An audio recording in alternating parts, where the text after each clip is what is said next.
The Egyptian priest thought he was performing a simple temple ritual, but what he discovered in the hidden chamber beneath the Temple of Karnak would challenge everything historians believed about ancient civilization. In 1323 BC, a secret practice emerged that combined sacred geometry, human energy, and cosmic forces in ways that modern science is only beginning to understand. What they found wasn't just mythology, it was a sophisticated system that influenced the rise and fall of pharaohs. The torch flame danced across hieroglyphs that no living person was supposed to read. Professor Henry Beaumont crouched in the hidden chamber, 30 feet beneath the Temple of Karnak, his trembling hands holding papyrus scrolls that would rewrite everything historians thought they knew about ancient Egypt. The year was 1923, and what he had discovered in this forgotten vault would remain classified in museum archives for the next century. The chamber itself defied explanation. While the temple above showed signs of construction spanning multiple dynasties, this underground space appeared to have been carved from solid rock using techniques that left no tool marks. The walls curved in mathematically precise spirals that seemed to focus sound toward the center of the room. Even more mysterious, the air temperature remained constant despite the desert heat above, and compasses spun wildly when brought near certain wall inscriptions. The papyrus collection was unlike anything found in previous excavations. Rather than containing the usual funerary texts or administrative records, these scrolls detailed practices that combined precise astronomical calculations with human energy manipulation techniques. The hieroglyphs described rituals that were said to enhance mental clarity, extend physical vitality, and create what the texts called harmonious resonance between participants and cosmic forces. But what made Professor Beaumont's hands shake wasn't the content of the scrolls. It was the dates. Carbon dating would later confirm that these papyri were written during the reign of Thutmose III, around 1450 BC, making them among the oldest detailed ritual instructions ever discovered. Yet the practices they described demonstrated understanding of principles that modern science was only beginning to explore through quantum physics and consciousness research. The most intriguing scroll was written in a mixture of hieroglyphic and hieratic script, suggesting it was created for both priestly education and practical application. It described a systematic approach to what it called the cultivation of life force through sacred union, explaining how specific geometric positions, breathing techniques, and mental focus could create measurable changes in human energy fields. The text included detailed anatomical diagrams showing energy pathways that corresponded remarkably to meridian systems described in traditional Chinese medicine. What distinguished these practices from simple spiritual beliefs was their empirical approach. The scrolls contained careful observations about optimal lunar phases, seasonal timing, and even geographical positioning for maximum effectiveness. They described methods for measuring results through changes in physical health, mental acuity, and what the texts called care enhancement, the strengthening of the life force that Egyptians believed determined both longevity and personal power. The political implications were immediately apparent to anyone familiar with Egyptian history. Several scrolls contained references to specific pharaohs and queens who had used these practices to maintain their authority and extend their reigns. The text suggested that what historians had attributed to political skill or divine favor might actually have resulted from systematic application of these energy cultivation techniques. Professor Beaumont found detailed accounts of temple schools where initiates spent years learning to harness these forces. The education process was described as extremely dangerous, requiring careful progression through increasingly advanced practices. The scrolls warned repeatedly about the risks of attempting advanced techniques without proper preparation, describing catastrophic failures that had resulted in mental instability, physical deterioration, and what the texts called fragmentation. The chamber contained physical evidence supporting the papyrus accounts. Stone platforms positioned at specific points corresponded to geometric principles described in the texts. Residue analysis of ceremonial vessels revealed traces of plant compounds that matched ingredients listed in the ritual formulas. Most mysteriously, electromagnetic readings in the chamber showed anomalous energy patterns that intensified near areas where the scrolls indicated ceremonies had been performed.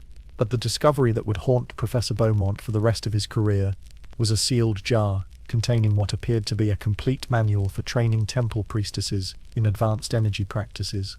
The text was written with scientific precision, describing physiological changes that occurred during different phases of training, and providing detailed instructions for what it called the cultivation of divine magnetism. The manual explained how mastery of these techniques could create unprecedented influence over others, while enhancing the practitioner's own vitality and longevity. The implications were staggering. If these texts were accurate, ancient Egyptian civilization had developed sophisticated understanding of human energy systems that modern science was only beginning to recognize. The practices described went far beyond religious ritual to encompass what appeared to be a comprehensive system for optimizing human potential through the conscious direction of subtle energies.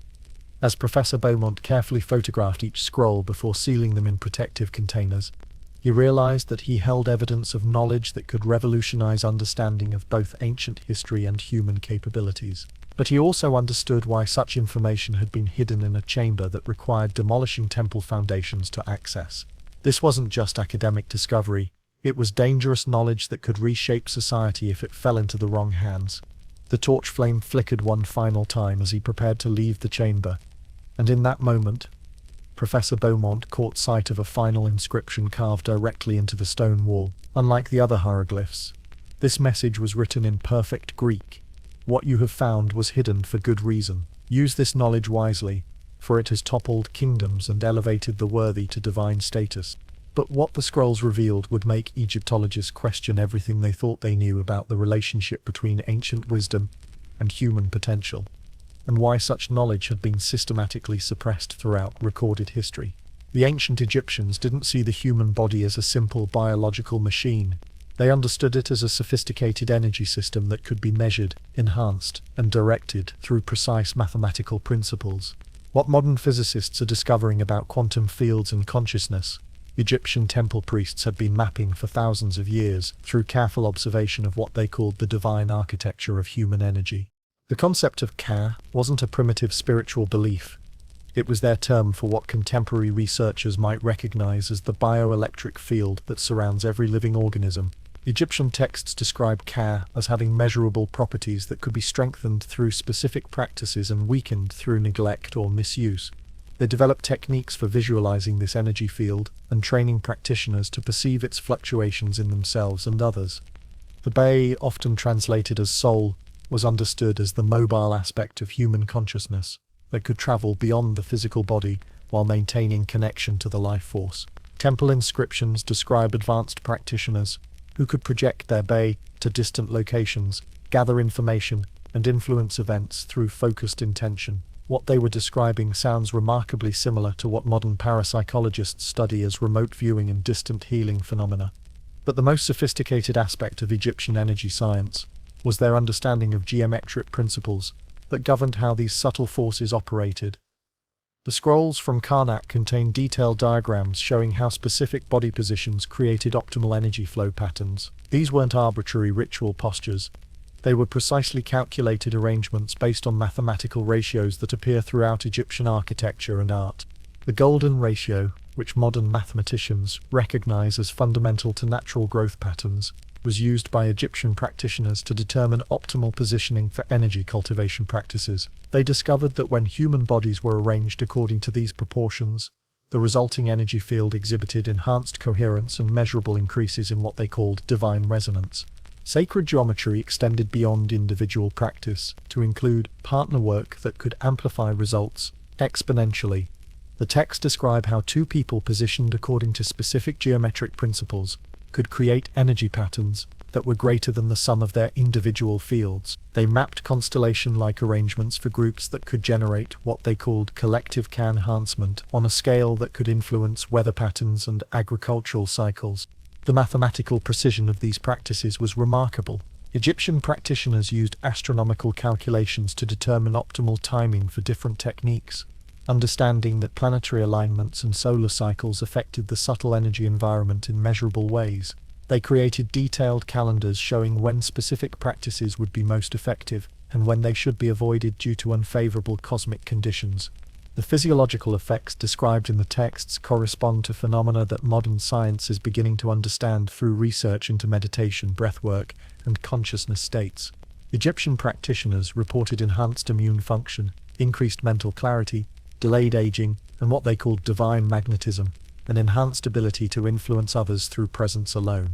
But what made Egyptian energy science truly advanced was their understanding of how these practices could be used to enhance not just individual health and longevity, but political power and social influence. The texts describe how mastery of energy cultivation techniques could create what they called co-authority, a form of natural leadership that didn't depend on wealth or military force, but on the practitioner's ability to harmonize with cosmic forces.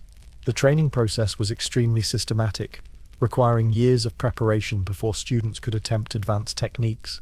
Initiation began with purification practices designed to clear physical and energetic obstacles that could interfere with subtle perception. Students learned to regulate their breathing, control their mental focus, and maintain specific body positions for extended periods while monitoring internal energy sensations. Advanced practitioners developed abilities that the texts describe in terms that sound almost supernatural to modern readers. They could allegedly perceive the energy state of others from a distance, influence the thoughts and emotions of people around them, and maintain physical vitality far beyond normal human lifespan. Some texts suggest that the most skilled practitioners could even influence the fertility of crops and the behavior of animals through directed energy work. The texts also contain detailed warnings about the dangers of incomplete training or misuse of these techniques. Students who attempted advanced practices without proper preparation often experienced what the Egyptians called depletion, a condition characterized by physical exhaustion, mental confusion, and loss of vital energy that could take years to recover from. More serious violations of the training protocols could result in permanent damage to the practitioner's energy system. The connection between individual energy cultivation and political power was not coincidental.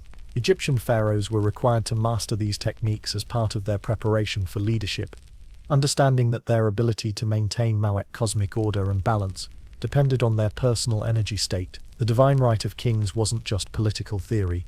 It was based on demonstrable mastery of energy principles that enhanced their ability to govern effectively. Modern biophysics research has begun to provide scientific frameworks for understanding what the Egyptians were describing. Studies of bioelectric fields, quantum coherence in biological systems, and the effects of meditation on brain function suggest that consciousness and intention can indeed influence both individual physiology and environmental conditions in measurable ways. But the priests discovered something that modern physics is only now beginning to understand: the relationship between consciousness, energy, and what we might call the fundamental fabric of reality itself. A discovery that would soon reshape not just individual lives, but the entire structure of Egyptian civilization.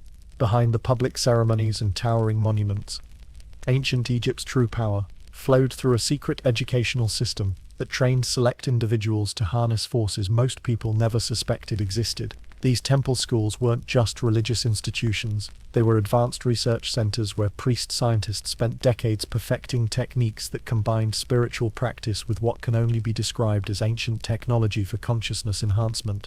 Admission to these schools was extremely selective, based not on social status or wealth, but on specific psychological and physiological characteristics that indicated potential for advanced energy work. Candidates underwent extensive testing that evaluated their mental stability, emotional control, and what the texts call sensitivity, the ability to perceive subtle energy phenomena that remained invisible to untrained individuals.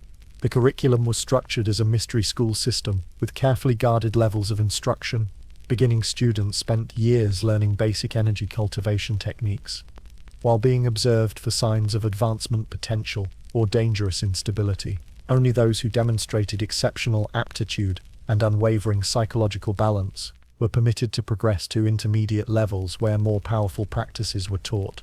The physical training facilities were architectural marvels designed according to precise acoustic and geometric principles that enhanced the effectiveness of energy work. Underground chambers beneath major temples contained stone platforms, positioned at specific angles that created optimal resonance patterns for meditation and energy cultivation. The walls were constructed with materials that produced measurable electromagnetic effects, creating environments that naturally facilitated altered states of consciousness.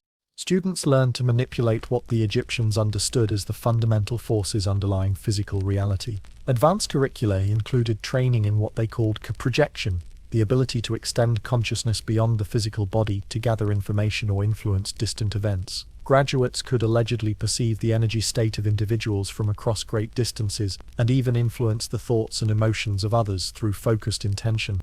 The most advanced practitioners were trained in techniques that sound almost impossible to modern readers, but were described in the texts with scientific precision. They learned to accelerate or slow their biological processes, maintain physical vitality far beyond normal human lifespan, and create what the texts call divine magnetism, an enhanced personal presence that could influence others without conscious effort on the part of the practitioner.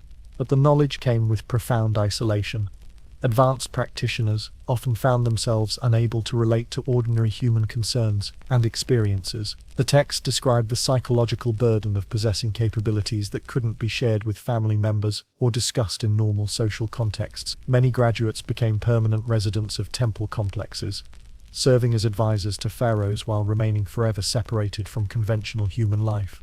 The schools also served as repositories for knowledge that was considered too dangerous for general circulation. Libraries contained detailed accounts of energy manipulation techniques that could allegedly influence weather patterns, affect agricultural yields, and even impact the stability of political systems. This information was carefully guarded and shared only with individuals who had demonstrated absolute loyalty to the established order.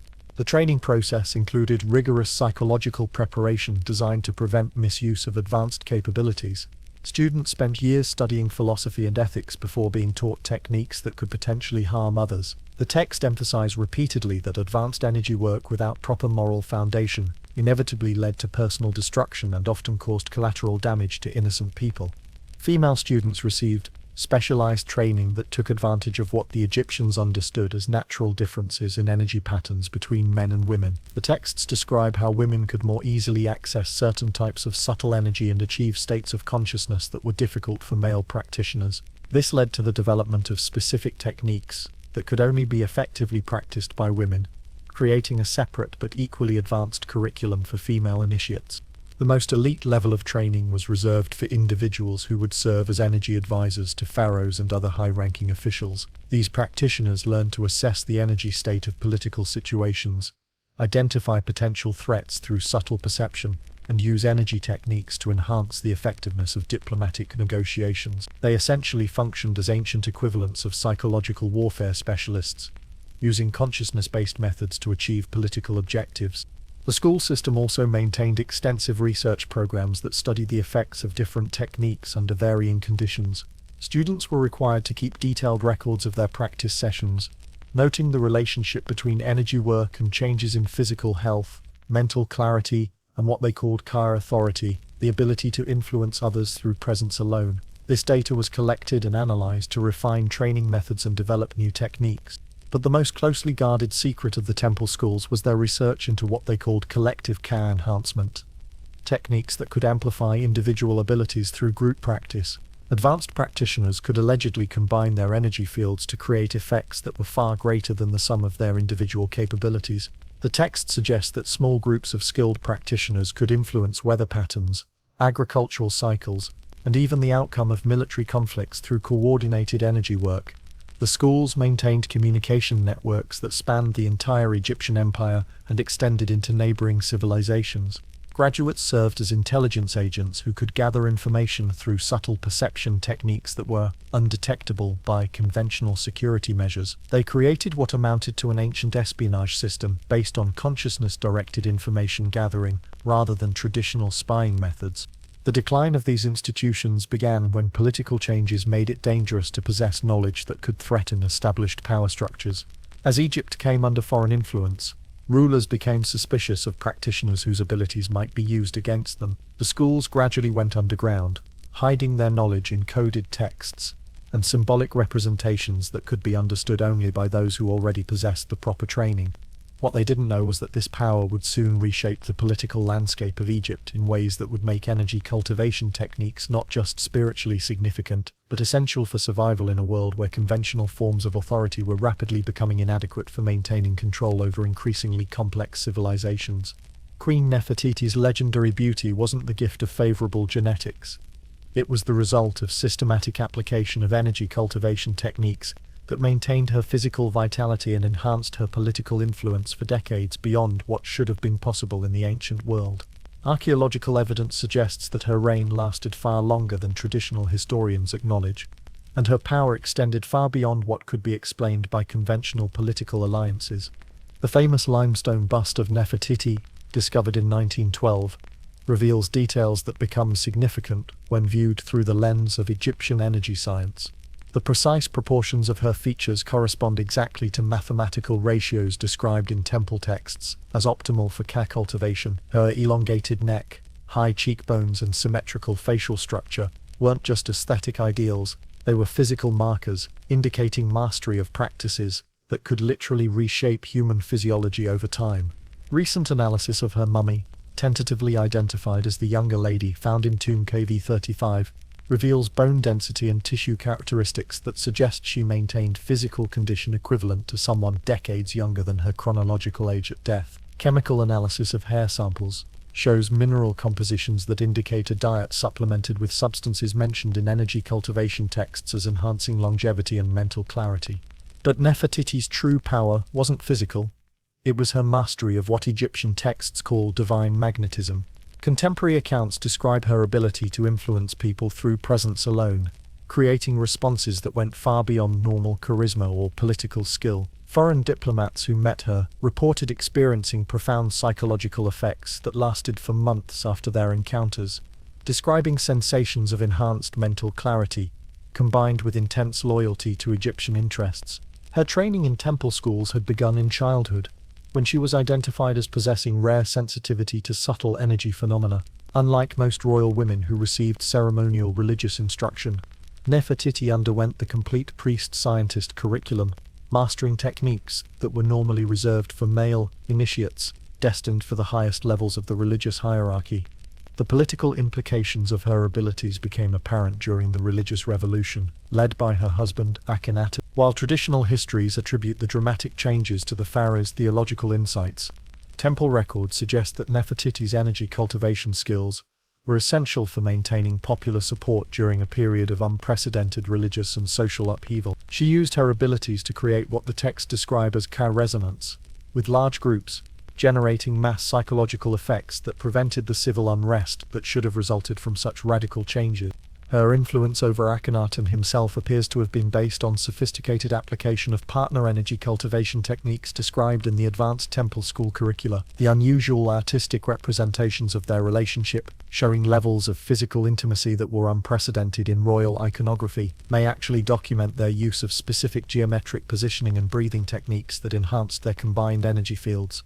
The mysterious disappearance of Nefertiti from historical records around year 14 of Akhenaten's reign may not indicate her death, as commonly assumed, but rather her transition to a different form of political influence. Some Egyptologists now suggest that she continued to rule under the name Neferneferuetan, using energy manipulation techniques to maintain authority, while allowing others to serve as public figureheads. Chemical analysis of cosmetics found in royal burial chambers reveals formulations that match ingredients described in energy cultivation texts as enhancing the practitioner's ability to influence others. These weren't simple beauty products. They were sophisticated preparations designed to optimize the bioelectric properties of the skin and enhance what the texts call projection abilities. The architectural innovations associated with Nefertiti's reign show evidence of advanced understanding of how environmental design could enhance energy cultivation practices. The city of Amarna, built during her time as queen, incorporated geometric principles and acoustic properties that created optimal conditions for the energy work that was central to the religious revolution. Building layouts follow mathematical ratios that appear in temple school texts as optimal for collective energy enhancement. But perhaps the most intriguing evidence of Nefertiti's capabilities comes from diplomatic records in foreign archives. Hittite, Babylonian and Assyrian texts from her era describe Egyptian negotiators who possessed what they called supernatural abilities to read thoughts, predict intentions, and influence decisions during political negotiations. These accounts match descriptions in Egyptian texts of advanced practitioners who could use energy perception techniques for intelligence gathering and diplomatic manipulation.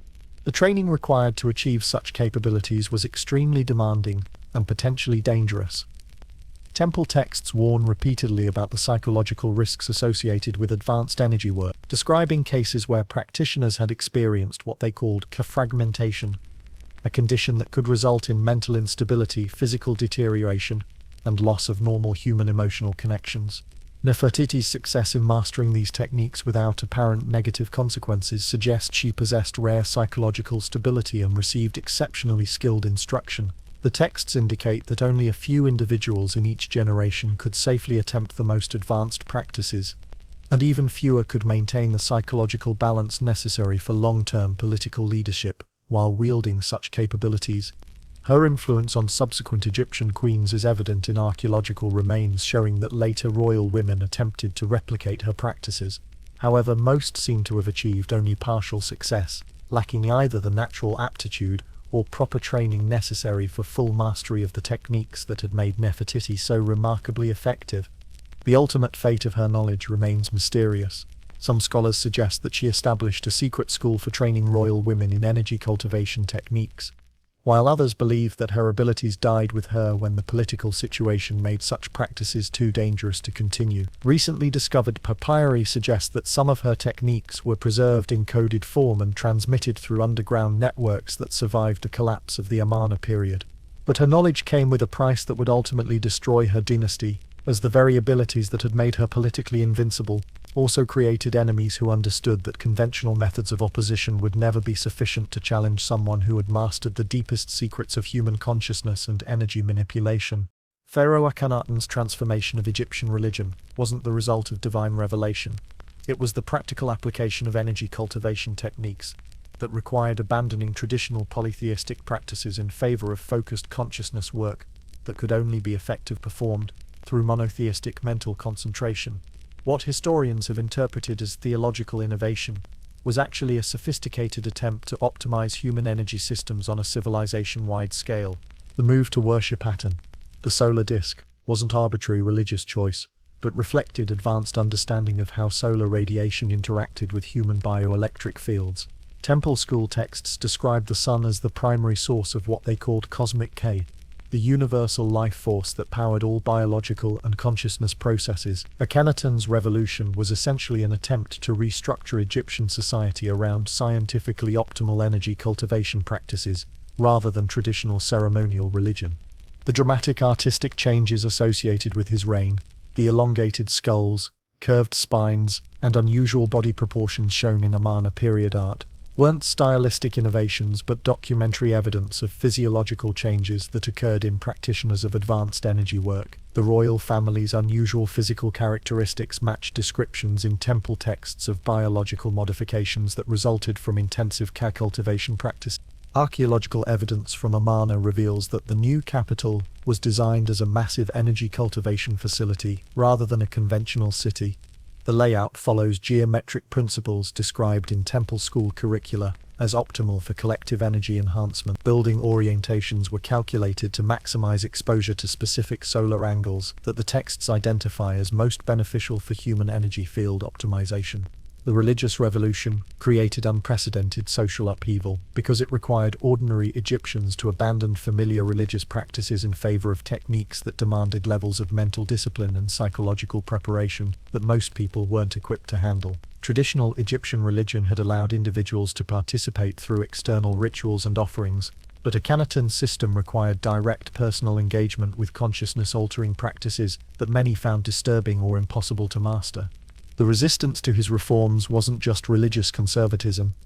It was a practical response to a system that worked well for highly trained temple school graduates but created psychological instability and social disruption when applied to unprepared populations. Provincial records from the Amarna period describe increased rates of mental illness, social conflict, and economic disruption in areas where the new practices were most intensively implemented.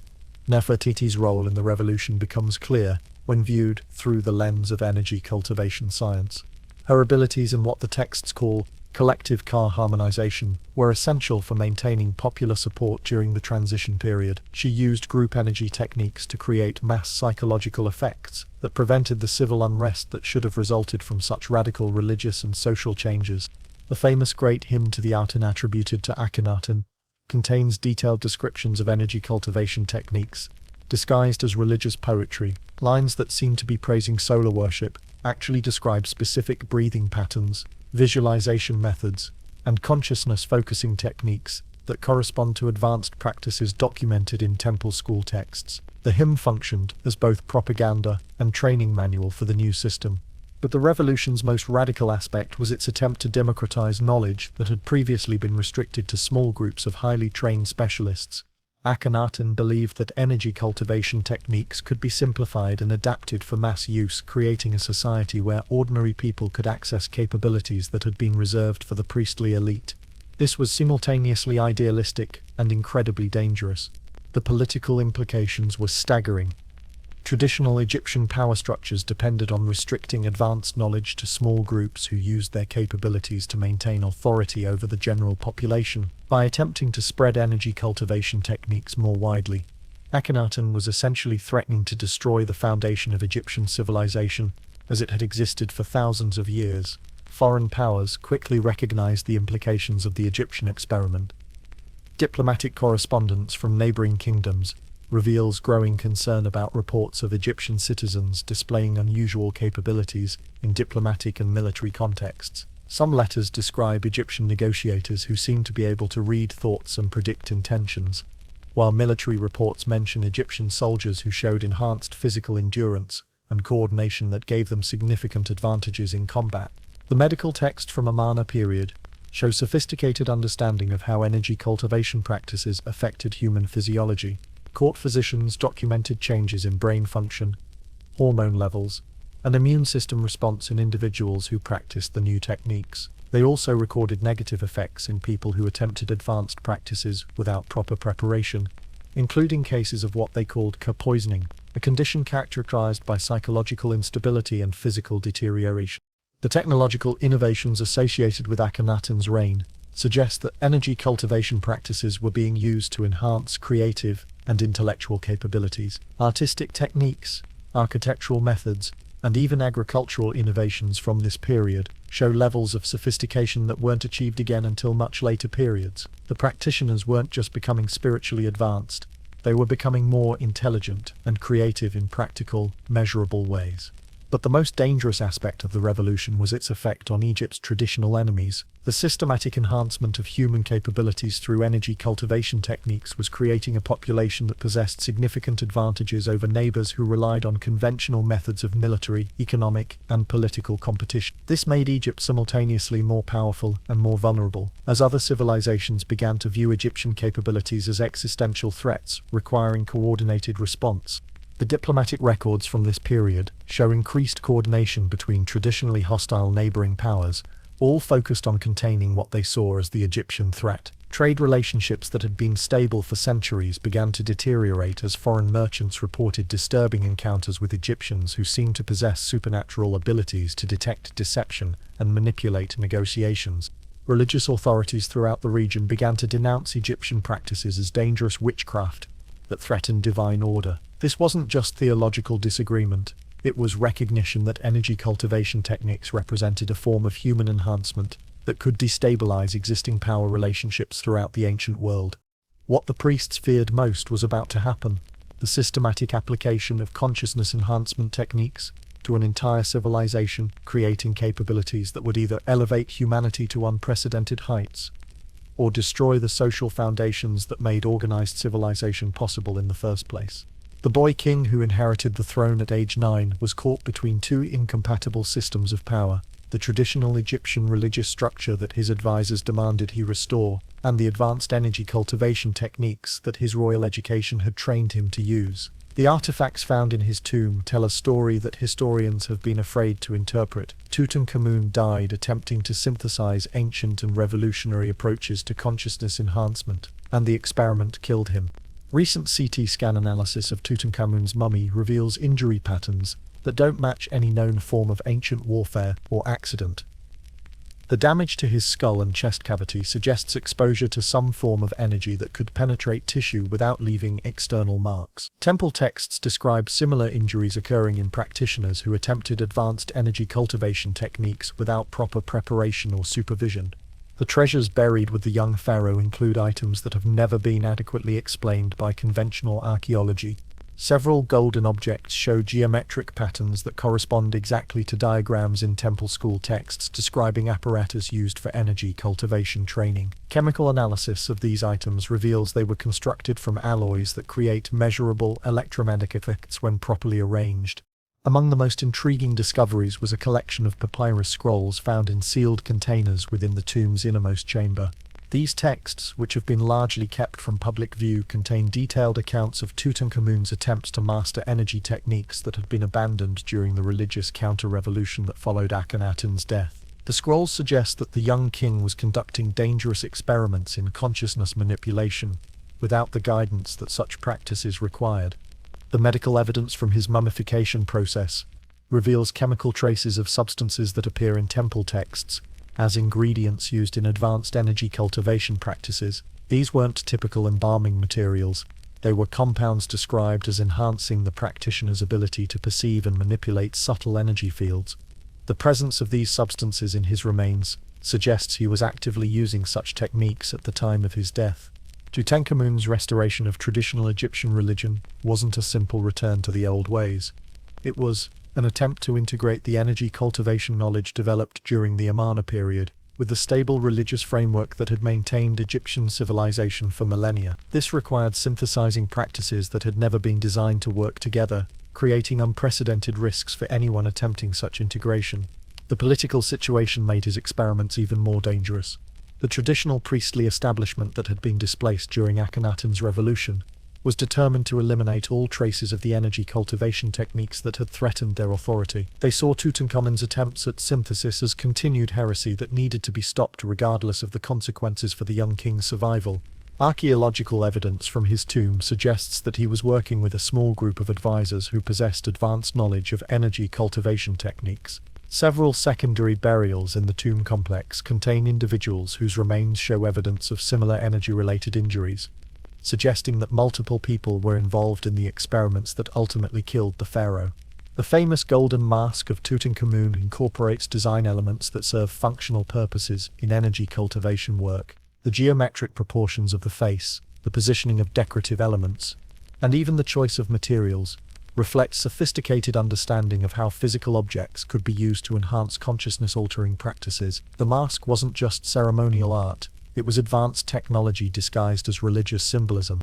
Foreign diplomatic records from the end of Tutankhamun's reign describe increasingly erratic behavior from Egyptian negotiators and military commanders. These accounts suggest that the synthesis experiments were having widespread effects throughout the royal administration, creating a situation where Egyptian officials were displaying capabilities that made normal diplomatic relationships impossible to maintain.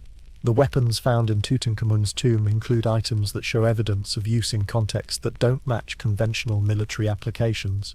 Chemical analysis reveals residues that correspond to substances described in temple texts as enhancing the effectiveness of energy cultivation practices. These weren't just ceremonial weapons, they were tools that had been used in the consciousness experiments that preceded the young king's death.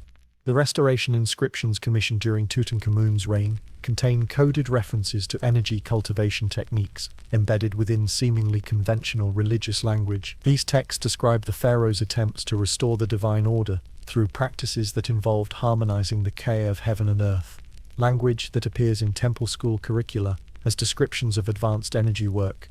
But perhaps the most disturbing evidence comes from medical papyri that describe the treatment of individuals who had been injured during what they call divine work performed in the royal palace. These texts document symptoms that match modern descriptions of radiation exposure, including cellular damage, immune system disruption, and neurological effects that suggest exposure to energies that ancient Egyptian medical knowledge couldn't properly treat.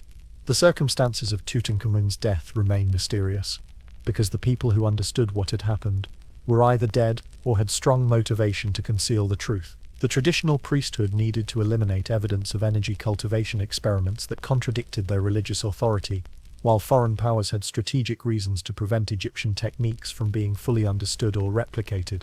The hastily organized burial suggests that his death created a crisis that required immediate action to prevent political collapse. The tomb was sealed with unusual speed and security measures that went far beyond normal royal burial protocols. This wasn't just preserving a pharaoh for the afterlife, It was containing dangerous knowledge that could destabilize Egyptian civilization if it became widely known. Modern analysis of air samples from the tomb, before it was opened in 1922, revealed chemical compositions that don't match normal ancient Egyptian preservation techniques. The atmosphere inside the burial chamber contained traces of compounds that appear in temple texts as byproducts of advanced energy cultivation practices. The tomb itself may have been contaminated by residual effects from the experiments that killed its occupant. The artifacts found in his burial chamber tell a story that historians have been afraid to interpret fully. They document a systematic attempt to push human consciousness enhancement beyond safe limits, conducted by someone who possessed advanced knowledge but lacked the wisdom to use it responsibly. An experiment that killed not just a pharaoh but potentially the last practitioner who fully understood the techniques that had made Egyptian civilization so remarkably advanced. The last pharaoh of Egypt didn't conquer Julius Caesar and Mark Antony through conventional feminine charms. She wielded energy cultivation techniques that had been refined and concentrated through centuries of temple school development into the most sophisticated system of consciousness influence ever documented in the ancient world. What Roman historians dismissed as supernatural seduction was actually the practical application of psychological manipulation methods that modern intelligence agencies are only beginning to understand. Cleopatra's education had combined traditional Egyptian temple school training with Greek philosophical methods and Roman political science, creating a synthesis of consciousness manipulation techniques that was unprecedented in its effectiveness. She understood human psychology at levels that allowed her to identify and exploit psychological vulnerabilities that her targets didn't even know they possessed. Archaeological evidence from Alexandria suggests that she maintained a private research facility where scholars from throughout the Mediterranean studied what they called the science of human influence. Papyrus fragments recovered from this site describe systematic experiments in consciousness manipulation that combined Egyptian energy cultivation techniques with Greek psychological theory and Roman practical politics. The famous meeting with Julius Caesar merging from a carpet in his quarters wasn't a simple seduction strategy but a carefully calculated demonstration of her ability to bypass his security and psychological defenses simultaneously. Roman military records describe how she managed to enter the heavily guarded palace complex in Alexandria without being detected by guards who had been specifically trained to prevent such infiltrations. Contemporary accounts of her influence over Roman leaders describe effects that went far beyond normal political persuasion or personal attraction. Both Caesar and Antony reportedly experienced profound psychological changes after extended contact with her, developing new interests, altered decision-making patterns, and emotional responses that puzzled their advisors and allies. Chemical analysis of cosmetics and perfumes associated with Cleopatra's court reveals formulations that match ingredients described in Egyptian temple texts, as enhancing the practitioner's ability to influence others through subtle energy manipulation. These weren't simple beauty products. They were sophisticated preparations designed to optimize what the texts call projection capabilities. The political strategies she employed show evidence of advanced psychological manipulation that went far beyond conventional diplomatic methods. She demonstrated uncanny ability to predict the behavior of rivals and enemies, often making moves that seemed irrational at the time, but proved to be perfectly calculated to achieve specific psychological effects on key individuals. Her court in Alexandria was designed according to architectural principles that enhanced energy cultivation practices while creating psychological pressure on visitors. The famous lighthouse, beyond its practical function, incorporated geometric elements that appear in temple texts as optimal for collective consciousness enhancement. Foreign diplomats who visited her court reported experiencing psychological effects that lasted for months after their encounters. But Cleopatra's most sophisticated achievement was her integration of Egyptian energy techniques with Roman administrative methods. She created what amounted to a psychological warfare system that could influence political decisions throughout the Roman Empire through carefully placed agents who had been trained in basic consciousness manipulation techniques. The famous barge meeting with Mark Antony wasn't just theatrical spectacle. It was a massive consciousness manipulation operation, designed to overwhelm his psychological defenses through coordinated sensory stimulation, combined with energy cultivation techniques. Contemporary accounts describe the event in terms that suggest it created altered states of consciousness in everyone present. Her ability to maintain political influence despite Egypt's military and economic weakness relative to Rome demonstrates the effectiveness of consciousness-based power methods. She consistently achieved political objectives that should have been impossible given the conventional balance of forces, suggesting that her psychological manipulation capabilities provided strategic advantages that compensated for Egypt's material disadvantages. The training required to achieve such capabilities was extremely intensive and potentially dangerous. Temple texts describe advanced practitioners who could allegedly read thoughts, implant suggestions, and create emotional states in others through focused intention combined with specific physical techniques. These abilities required years of preparation and carried significant risks for practitioners who attempted them without proper supervision. Roman sources describe Cleopatra's ability to speak multiple languages with perfect fluency after remarkably short study periods, suggesting that her consciousness enhancement techniques included methods for accelerated learning and memory improvement. She demonstrated intellectual capabilities that exceeded what should have been possible given her known educational background. But perhaps her most remarkable achievement was her successful manipulation of Roman religious and philosophical traditions to serve Egyptian political objectives. She convinced Roman leaders to adopt practices and beliefs that were fundamentally Egyptian, while making them appear to be natural extensions of Roman culture and values. The ultimate failure of her political strategy resulted not from weaknesses in her psychological manipulation techniques, but from the impossibility of using consciousness-based methods to overcome the massive material advantages that Rome possessed. Her abilities were sufficient to influence individuals and small groups, but they couldn't compensate for the fundamental economic and military imbalances that determined the outcome of her conflict with Octavian.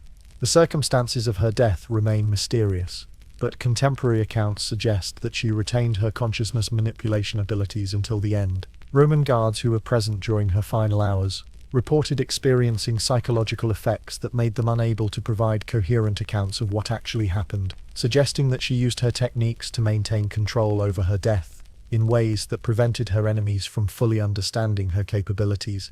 But even Cleopatra couldn't have predicted how her knowledge would survive the fall of Egypt, preserved in forms that would allow it to influence the development of Roman imperial psychology, and eventually spread throughout the Mediterranean world in ways that would reshape the fundamental nature of political power and human consciousness enhancement for centuries to come. The Roman conquest of Egypt wasn't just military expansion. It was a systematic campaign to eliminate knowledge that threatened the fundamental basis of Roman power. What terrified the Romans wasn't Egyptian wealth or strategic location, but the psychological capabilities that Egyptian practitioners had developed through centuries of consciousness enhancement research. The suppression that followed was more comprehensive than any previous Roman cultural destruction, because it targeted ideas that could destabilize the entire imperial system. Roman military commanders had encountered Egyptian consciousness manipulation techniques during the conquest campaigns, and understood immediately that they faced something far more dangerous than conventional military resistance. Battle reports describe Egyptian defenders who seemed able to predict Roman tactical moves, coordinate complex defensive actions without apparent communication, and maintain fighting effectiveness under conditions that should have broken their morale. The initial Roman response was to attribute these capabilities to supernatural intervention, but intelligence reports from captured Egyptian prisoners revealed that what appeared to be magic was actually the result of systematic training in consciousness enhancement techniques. This discovery created a strategic crisis for Roman leadership, who realized that their enemies possessed capabilities that could potentially neutralize Rome's military advantages.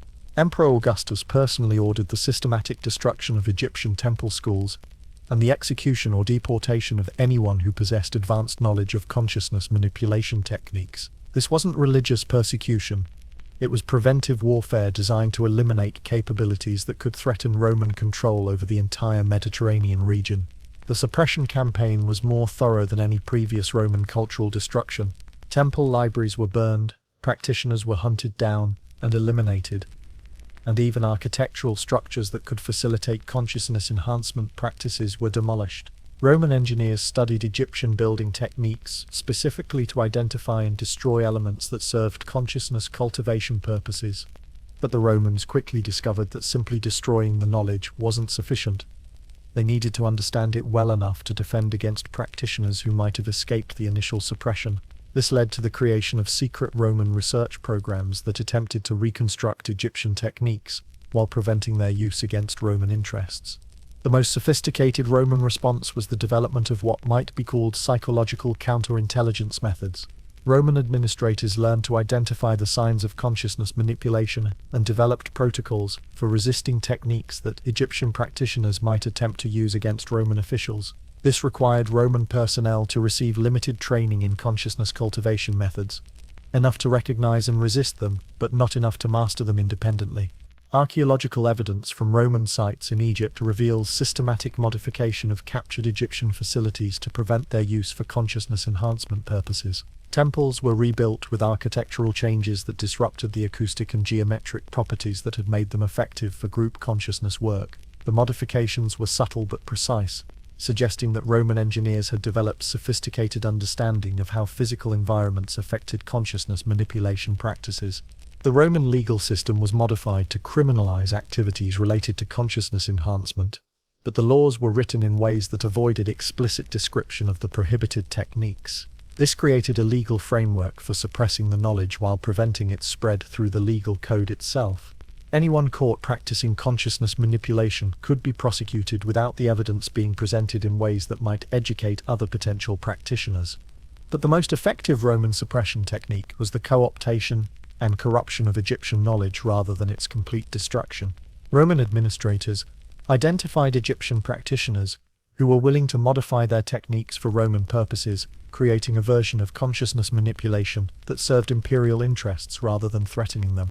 The Roman version of consciousness enhancement focused on creating loyalty and obedience, rather than the individual empowerment that had characterized Egyptian practices.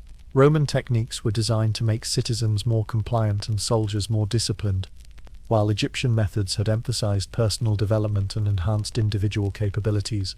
This transformation of Egyptian knowledge into Roman psychological control methods created the foundation for imperial administration techniques that would influence European political development for centuries. The consciousness manipulation methods that had been designed to enhance human potential were converted into tools for maintaining political control over large populations. Christian religious authorities, who were becoming increasingly influential within the Roman system, played a crucial role in the suppression campaign. They provided theological justification for eliminating practices that they claimed were demonic in origin, while simultaneously preserving elements of the knowledge that could be integrated into Christian mystical traditions. The most disturbing aspect of the Roman suppression was how effectively it eliminated not just the knowledge itself, but even the memory that such knowledge had ever existed. Within a few generations, the consciousness enhancement capabilities that had characterized Egyptian civilization for millennia were remembered only as mythology and superstition. But the suppression wasn't entirely successful.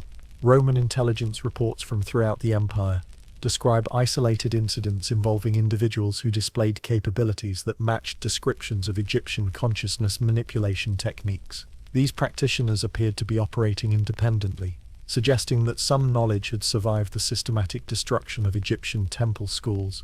The Roman response to these incidents was swift and brutal.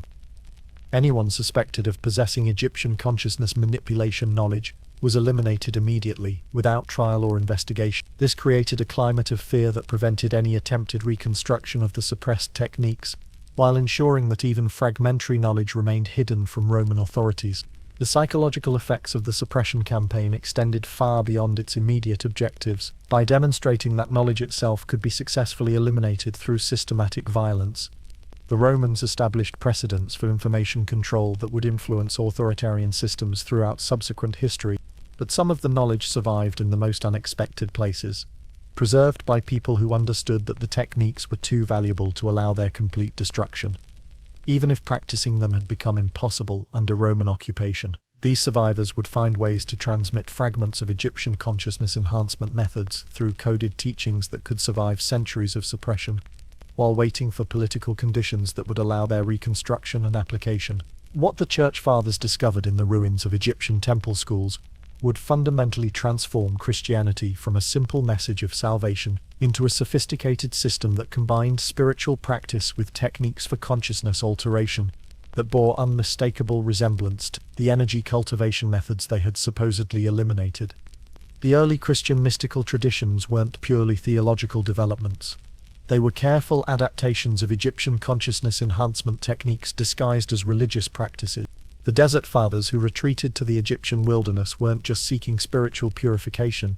They were attempting to reconstruct consciousness cultivation practices from fragmentary knowledge preserved by Egyptian practitioners who had converted to Christianity to escape Roman persecution. The monastic traditions that emerged from these experiments incorporated meditation techniques, breathing exercises, and even architectural principles that matched elements of Egyptian temple school curricula. Archaeological investigations of early Christian monastic sites in Egypt reveal construction techniques and layout principles that served practical purposes in consciousness enhancement work. The famous monastery of St. Anthony incorporates acoustic properties and geometric arrangements that appear in Egyptian texts as optimal for group meditation and what the ancient sources called collective ka enhancement. The writings of early Christian mystics contain coded references to consciousness manipulation techniques, embedded within seemingly conventional theological language. The Jesus prayer practiced by Eastern Orthodox monks involves breathing patterns and mental focus techniques that correspond exactly to methods described in Egyptian papyri as fundamental exercises for energy cultivation training. But the most significant Christian adaptation of Egyptian knowledge was the development of what became known as contemplative prayer, systematic approaches to altered consciousness that allowed practitioners to achieve states of awareness that Egyptian texts describe as essential for advanced energy work. Christian mystics reported experiences that matched ancient Egyptian accounts of consciousness expansion and enhanced perception. The theological justification for these practices required careful modification of Egyptian concepts to fit Christian doctrine.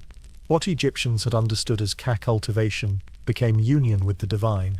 Techniques for energy projection were reinterpreted as methods for intercessory prayer. The systematic enhancement of human consciousness was presented as growing closer to God rather than developing supernatural capabilities. St. Augustine's writings reveal sophisticated understanding of consciousness manipulation principles that he could only have acquired through contact with practitioners who possessed Egyptian knowledge. His psychological theories about human motivation and spiritual development incorporate insights that match advanced Egyptian understanding of how consciousness enhancement affected personality and behavior.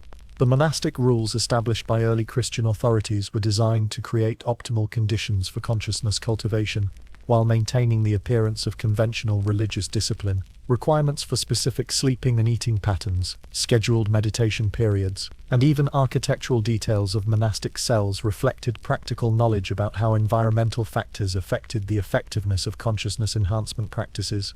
But the most remarkable adaptation was the Christian transformation of partner-based consciousness enhancement techniques into communal worship practices.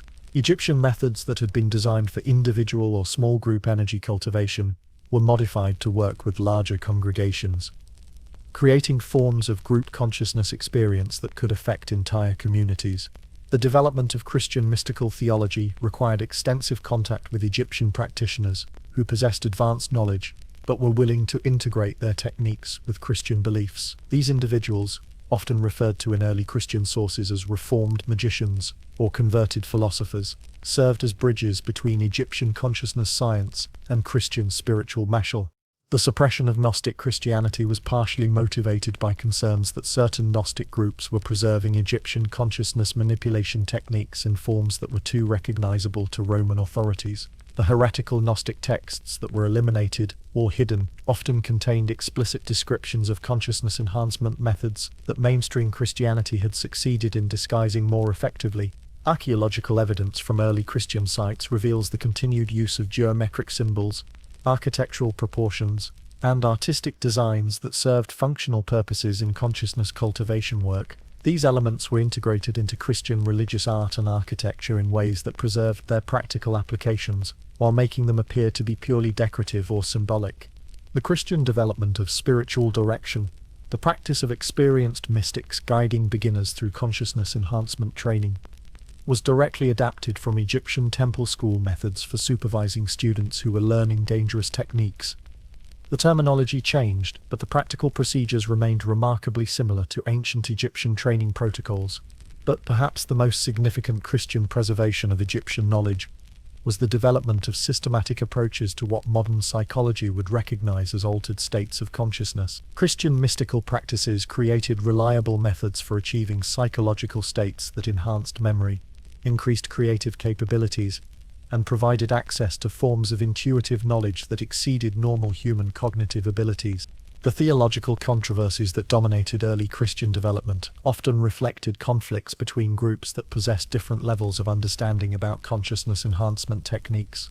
Disputes about the nature of Christ, the role of the Holy Spirit, and the possibility of human deification were often coded arguments about how extensively Egyptian consciousness cultivation methods could be integrated into Christian practice. The ultimate success of Christianity in replacing traditional Roman religion may have resulted partly from its preservation of consciousness enhancement capabilities that gave Christian practitioners actual psychological advantages over adherents of conventional Roman religious practices. Christian communities that mastered these techniques would have demonstrated measurable superiority in intellectual, emotional, and even physical capabilities that made conversion appear beneficial for practical as well as spiritual reasons. What the Church Fathers discovered would change Christianity forever: the realization that spiritual practice could be systematically optimized through techniques that produced measurable improvements in human consciousness and capability, creating forms of religious experience that were simultaneously more powerful and more practical than anything available through conventional worship methods. Knowledge that would be preserved within Christian mystical traditions, while being carefully hidden from secular authorities, who might see such capabilities as threats to political control. The medieval alchemists who claimed to seek methods for transmuting base metals into gold were actually attempting to reconstruct Egyptian consciousness enhancement techniques through coded research that disguised psychological experimentation as chemical investigation. What appeared to be primitive chemistry was actually sophisticated research into human consciousness transformation, using symbolic language that concealed advanced understanding of what modern science would recognize as psychoactive compounds and consciousness-altering practices. The famous alchemical texts were never intended to be literal instructions for metalworking. They were training manuals for consciousness manipulation techniques that had been preserved through Islamic scholarly networks after the destruction of Egyptian temple schools. The great work of alchemy wasn't the creation of gold, but the systematic enhancement of human consciousness through practices that combined chemical knowledge with meditation techniques and geometric symbolism.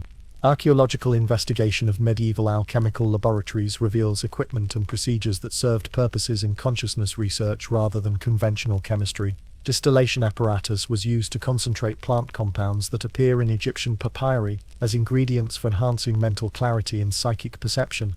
The geometric arrangements of laboratory equipment followed patterns described in ancient texts as optimal for energy cultivation work. The Islamic preservation of Egyptian knowledge had occurred through translation projects that carefully maintained the practical content of consciousness enhancement techniques, while disguising them as natural philosophy and medical research. Scholars in Baghdad, Cairo, and Cordoba possessed complete copies of Egyptian consciousness cultivation manuals that had been translated into Arabic and preserved in private libraries throughout the Islamic world. The transmission of this knowledge into medieval Europe occurred through contact between Islamic and Christian scholars in Spain, Sicily, and during the Crusades. European monks and scholars who learned Arabic gained access to texts that contained detailed instructions for consciousness manipulation techniques, disguised as alchemical and medical procedures. The most sophisticated medieval alchemists understood that their work involved what they called inner transformation, that paralleled the supposed chemical changes they claimed to be attempting. The psychological development of the practitioner was considered essential for success in the outer work, creating training programs that were actually systematic approaches to consciousness enhancement rather than chemical experimentation. But the most significant development was the medieval synthesis of Egyptian techniques with European mystical traditions and emerging scientific methods. Alchemists like Albertus Magnus and Roger Bacon combined consciousness cultivation practices with systematic observation and experimentation, creating hybrid approaches that advanced both consciousness research and practical chemistry simultaneously. The famous philosopher's stone wasn't a physical substance, but a metaphor for the psychological state that resulted from successful consciousness enhancement training. Practitioners who achieved this state reportedly gained abilities that included enhanced memory, increased creativity, improved health, and what the texts describe as natural authority, the ability to influence others through presence alone. The alchemical understanding of solve, coagula, dissolve, and coagulate was actually a description of consciousness enhancement techniques that involved systematically breaking down normal psychological patterns and reconstructing them according to principles that optimized mental function and expanded awareness.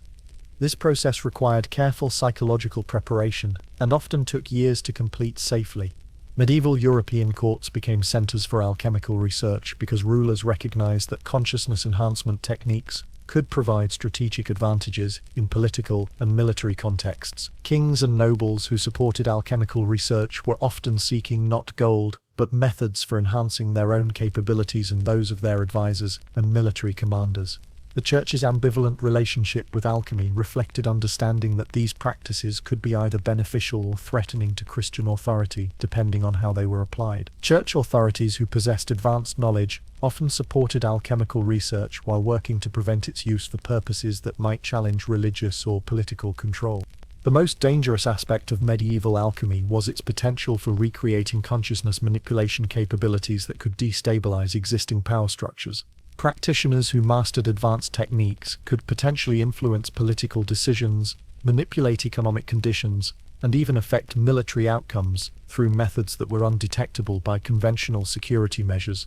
The symbolic language of alchemy served multiple purposes beyond concealing the true nature of consciousness research. The complex metaphors and coded terminology created a filtering system that prevented dangerous techniques from being accessed by individuals who lacked proper preparation or psychological stability. Only practitioners who demonstrated advanced understanding of the symbolic system could decode the practical instructions embedded within alchemical texts. But perhaps the most remarkable achievement of medieval alchemy was its preservation and transmission of knowledge that might otherwise have been permanently lost. The alchemical tradition maintained continuous chains of teacher-student relationships that preserved practical techniques while adapting them to changing cultural and political conditions. The decline of medieval alchemy occurred not because its methods were ineffective, but because the political conditions that had made consciousness enhancement research possible became increasingly dangerous as centralized authorities developed more sophisticated methods for detecting and suppressing activities that might threaten their control.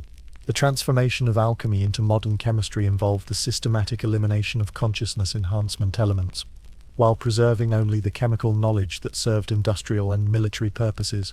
This process created the foundation for scientific materialism, while concealing the advanced understanding of human consciousness that had motivated much of the original research.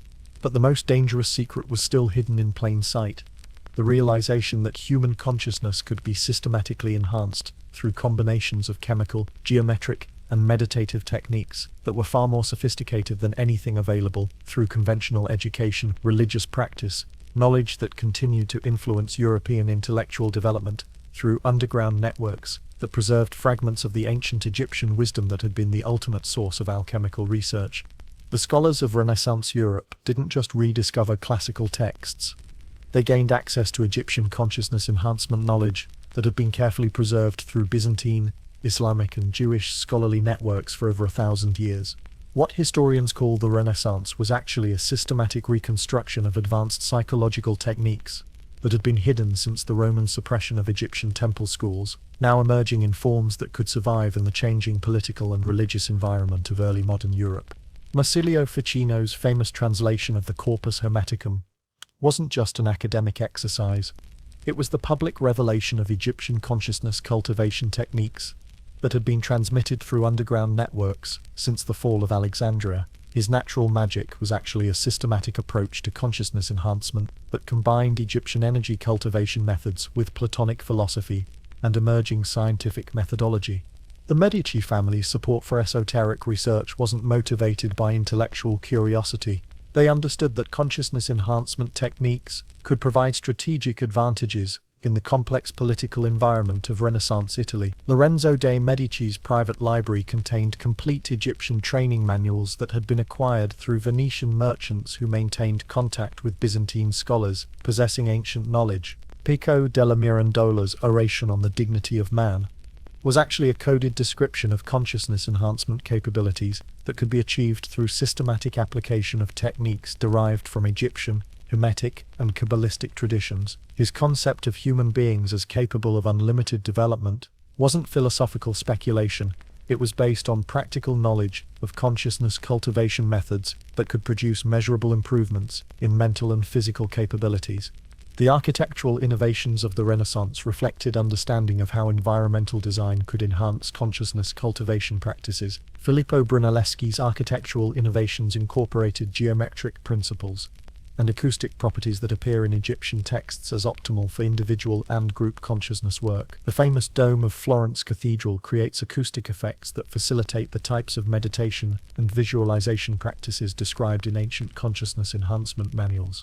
But the most significant Renaissance development was the integration of Egyptian consciousness techniques with emerging scientific methods and artistic practices. Leonardo da Vinci's notebooks contain detailed studies of human anatomy and physiology that were clearly informed by understanding of energy cultivation principles.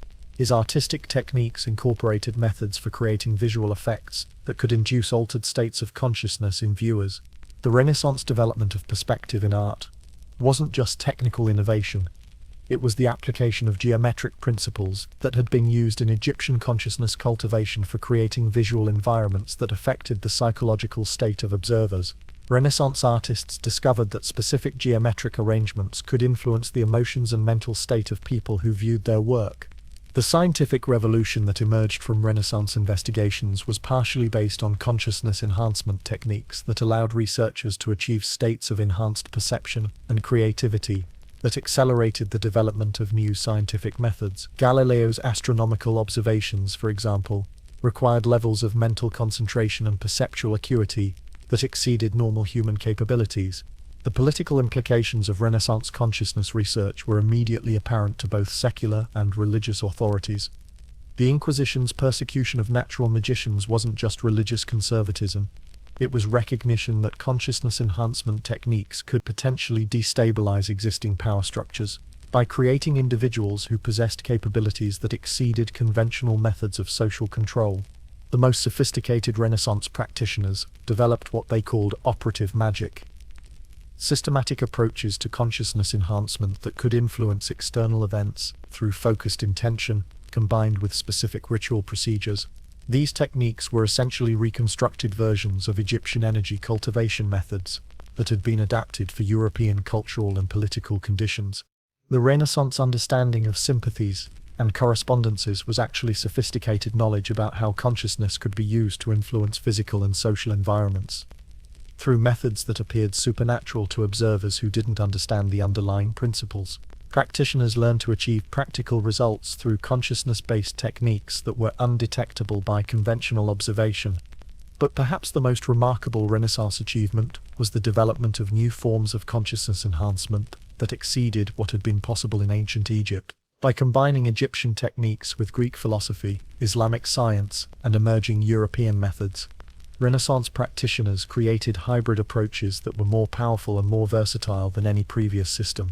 The Renaissance academies and societies served as training centers for consciousness enhancement research, disguised as conventional scholarly activities. The famous Academy of Florence was actually a reconstruction of Egyptian temple school methods adapted for Renaissance political and intellectual conditions. Members received systematic training in consciousness cultivation techniques, while pursuing ostensibly conventional studies in philosophy, mathematics, and natural science. The influence of Renaissance consciousness research extended throughout European intellectual development, creating foundations for later developments in psychology, physics, and even political theory. The concept of individual human potential that became central to Enlightenment thought was based on practical knowledge of consciousness enhancement capabilities rather than purely theoretical speculation about human nature. The suppression of Renaissance esoteric research by religious and political authorities led to the development of increasingly sophisticated methods for concealing consciousness enhancement techniques within apparently conventional scholarly and artistic activities. This created underground networks that preserved advanced knowledge while making it appear to be purely theoretical or artistic rather than practical and potentially threatening. What they uncovered would influence the course of Western civilization in ways that extended far beyond the Renaissance itself. The realization that human consciousness could be systematically enhanced through methods that were simultaneously more powerful and more dangerous than anything that had been available since the fall of ancient Egyptian civilization, knowledge that would continue to influence European development through secret societies and hidden traditions that preserved fragments of the ultimate source of human consciousness enhancement research. The mysterious organizations that emerged throughout Europe during the 17th and 18th centuries weren't just social clubs for wealthy intellectuals. They were sophisticated networks designed to preserve and transmit consciousness enhancement knowledge that had been driven underground by religious and political persecution. From the Rosicrucians to the early Freemasons, these societies created elaborate systems of initiation and training that disguised Egyptian consciousness cultivation techniques as symbolic rituals and philosophical teachings. The original Rosicrucian manifestos weren't fictional stories but coded recruitment documents designed to identify individuals who possessed both the intellectual capacity and psychological stability necessary for advanced consciousness enhancement training. The legendary Christian Rosenkreuz represented not a historical person but a symbolic description of the psychological transformation that resulted from successful completion of consciousness cultivation practices. Freemasonic rituals incorporated precise reconstructions of Egyptian temple school initiation procedures, modified to work within the constraints of European Christian culture. The famous Masonic symbols, the square, compass, and various geometric designs weren't just decorative elements but functional tools for consciousness enhancement work that had been preserved through architectural guilds that maintained contact with practitioners possessing ancient knowledge. The lodge system provided perfect cover for consciousness enhancement training, because it created hierarchical structures that could provide advanced knowledge to qualified individuals while maintaining secrecy from both civil and religious authorities. The progression through Masonic degrees was actually a systematic curriculum for consciousness development that became increasingly sophisticated at higher levels of initiation. Archaeological investigation of early Masonic lodge buildings reveals architectural features that served practical purposes in consciousness cultivation work. Meeting rooms were designed with acoustic properties and geometric proportions that enhanced group meditation and visualization practices. Even the furniture arrangements followed patterns described in ancient texts as optimal for collective consciousness enhancement. But the most sophisticated secret society development was the integration of consciousness enhancement techniques with emerging scientific and political ideas. The Bavarian Illuminati attempted to create a systematic approach to social and political transformation through the application of consciousness manipulation methods to influence key individuals in positions of authority throughout European society. The Illuminati recruitment process was designed to identify individuals who could be trained in consciousness influence techniques and positioned within government, religious, and educational institutions where they could advance objectives that served the society's broader goals. This created what amounted to an ancient form of psychological warfare applied to political and social systems. The society's internal documents, seized during the 1784 raids, reveal sophisticated understanding of group psychology and social manipulation that exceeded anything available through conventional 18th century political theory. Their methods for recruiting, training, and managing agents demonstrated practical knowledge of consciousness influence techniques that had been derived from much older sources.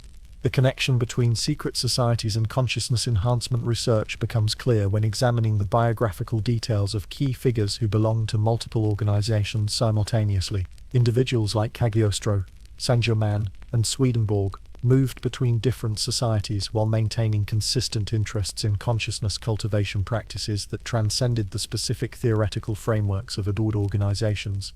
The most advanced secret society practitioners developed capabilities that seemed almost supernatural to contemporary observers. They demonstrated enhanced memory, unusual persuasive abilities, and what witnesses described as uncanny insight into human psychology and social dynamics. These capabilities attracted both followers and enemies, as the society's influence began to affect political and economic developments throughout Europe. The French Revolution was partially influenced by secret society members who had been trained in consciousness manipulation techniques that allowed them to influence mass psychology and create coordinated social movements. The rapid spread of revolutionary ideas and the intensity of mass participation in political events suggests the application of techniques for affecting group consciousness that exceeded conventional methods of political organization. But the most disturbing aspect of secret society activities was their research into what they called operative magic, systematic approaches to using consciousness enhancement techniques for achieving specific practical objectives. This involved methods for influencing individuals from a distance, affecting economic and political decisions, and even reportedly influencing physical events through focused group intention. The suppression of secret societies by European governments wasn't just political paranoia. It was recognition that these organizations possessed capabilities that could potentially destabilize existing power structures through methods that were undetectable by conventional security measures. The societies had developed forms of influence that could operate through normal social and economic channels, while serving hidden objectives. The transformation of secret societies during the 19th century reflected changing political conditions that made consciousness enhancement research increasingly dangerous. Organizations that had operated relatively openly began to develop more sophisticated concealment techniques, while new societies emerged that were specifically designed to operate under conditions of intensive government surveillance. The most successful secret societies learned to embed consciousness enhancement training within apparently conventional activities. Business associations, charitable organizations, and even religious groups that appeared to serve normal social functions while actually preserving and transmitting advanced knowledge about human consciousness and its practical applications. The influence of secret society consciousness research extended far beyond the organizations themselves, affecting the development of psychology, anthropology, and even early psychiatric research. Academic investigators who gained access to secret society knowledge often incorporated elements of consciousness enhancement understanding into their professional work, while concealing the sources of their insights. But someone was watching these groups very carefully. Intelligence networks operated by both religious and secular authorities that were specifically designed to monitor and infiltrate organizations suspected of possessing consciousness manipulation capabilities. This created a complex environment where secret societies, government agents, and religious authorities engaged in sophisticated psychological warfare using techniques that were descended from the same ancient Egyptian sources that had motivated the original consciousness enhancement research. The 19th century explosion of interest in spiritualism, theosophy, and ceremonial magic wasn't a reaction against scientific materialism. It was a systematic attempt to reconstruct Egyptian consciousness enhancement techniques, using newly available archaeological and linguistic evidence that provided access to source materials that had been inaccessible for over a millennium. What appeared to be superstitious dabbling in the supernatural was actually sophisticated research into consciousness manipulation methods that combined ancient knowledge with modern scientific methodology.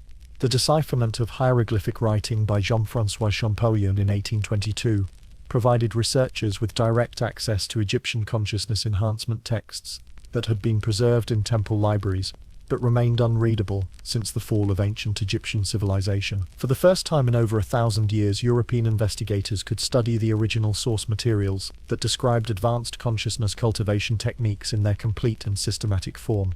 Eliphas Levi's influential writings on ceremonial magic were actually careful reconstructions of Egyptian energy cultivation practices, based on his analysis of newly translated papyri and temple inscriptions. His concept of astral light was a precise description of what Egyptian texts called cosmic K, the universal energy field that could be perceived and manipulated through specific consciousness enhancement techniques. The Hermetic Order of the Golden Dawn represented the most sophisticated Victorian attempt to recreate Egyptian temple school training methods, using modern organizational and educational approaches. Their elaborate initiation ceremonies were carefully reconstructed versions of ancient Egyptian consciousness enhancement training, modified to work within the constraints of Victorian British culture and legal requirements.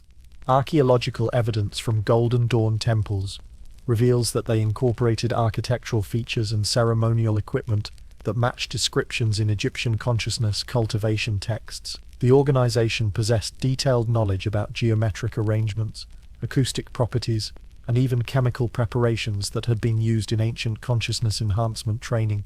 But the most significant Victorian development was the integration of consciousness enhancement research with emerging scientific psychology and medical research. Investigators like William James and Frederick Myers attempted to study consciousness manipulation phenomena using experimental methods that could provide objective evidence for capabilities that had previously been accepted only on the basis of traditional claims. The Society for Psychical Research represented a systematic attempt to apply scientific methodology to the investigation of consciousness phenomena that had been reported by practitioners of reconstructed Egyptian techniques. Their research documented cases of telepathy, clairvoyance, and psychokinesis that matched capabilities described in ancient consciousness enhancement texts.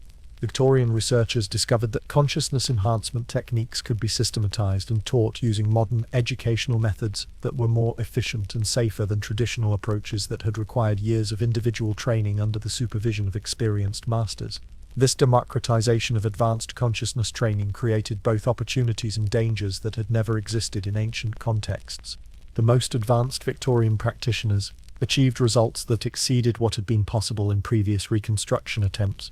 By combining fragments of ancient knowledge with modern scientific understanding and systematic experimental approaches, they developed hybrid techniques that were more powerful and versatile than either ancient or modern methods alone.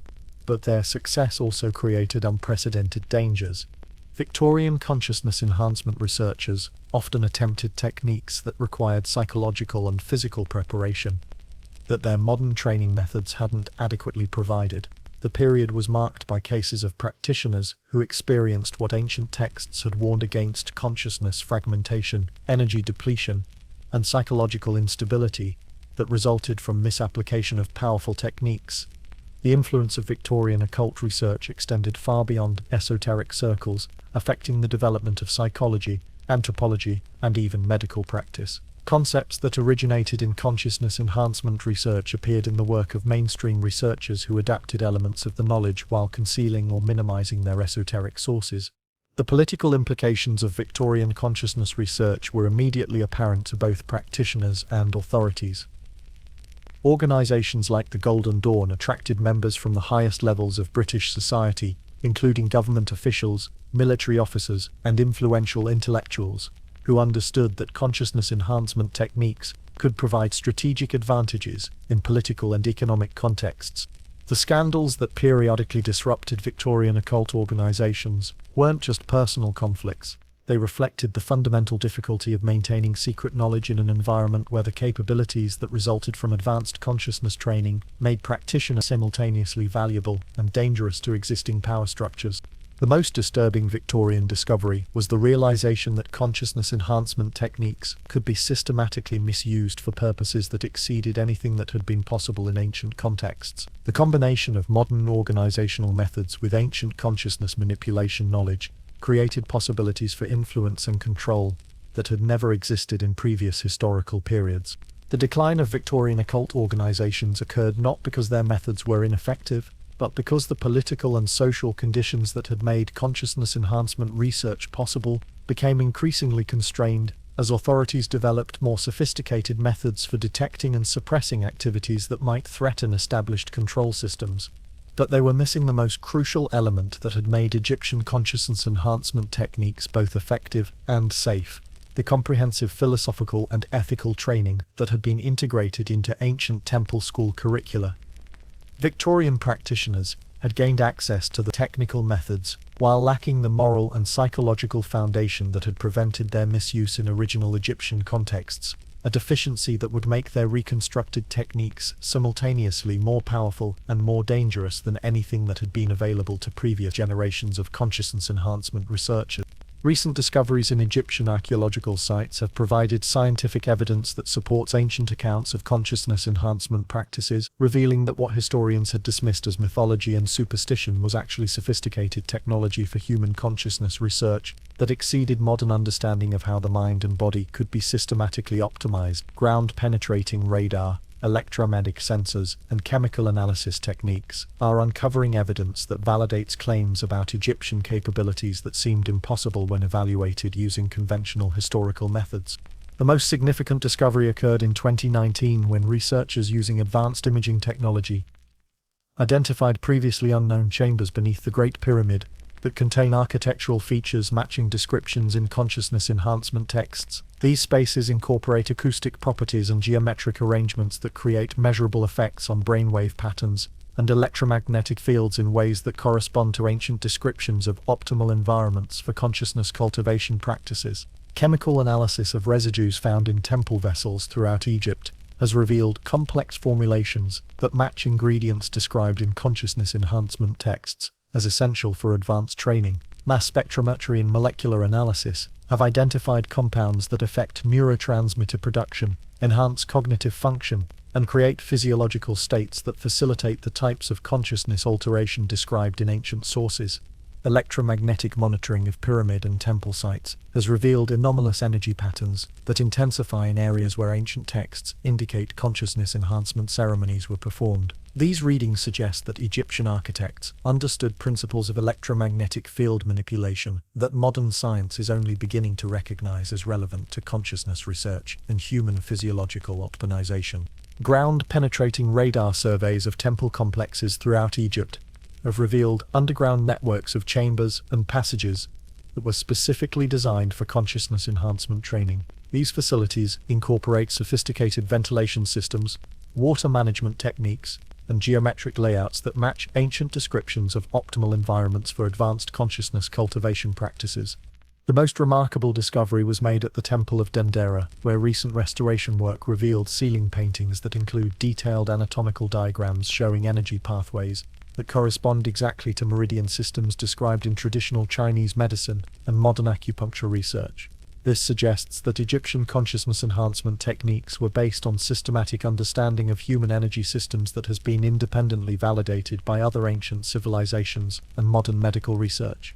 Analysis of human remains from high-status Egyptian burials has revealed physiological characteristics that suggest the use of consciousness enhancement techniques that could affect physical development and longevity. Bone density measurements, tissue analysis, and even genetic studies indicate that elite Egyptians possessed physical capabilities that exceeded normal human parameters in ways that match ancient claims about the effects of advanced consciousness cultivation practices. Recent discoveries of intact papyrus collections have provided researchers with complete training manuals for consciousness enhancement techniques that had previously been known only through fragmentary references. These texts contain detailed instructions for practices that combine meditation, breathing techniques, geometric visualization, and chemical preparations in systematic approaches to consciousness development that are far more sophisticated than anything available through modern psychological or spiritual training methods. Archaeological investigation of Egyptian medical facilities has revealed that ancient Egyptian physicians possessed advanced understanding of neurochemistry and brain function that enabled them to optimize consciousness enhancement training through precise manipulation of brain chemistry.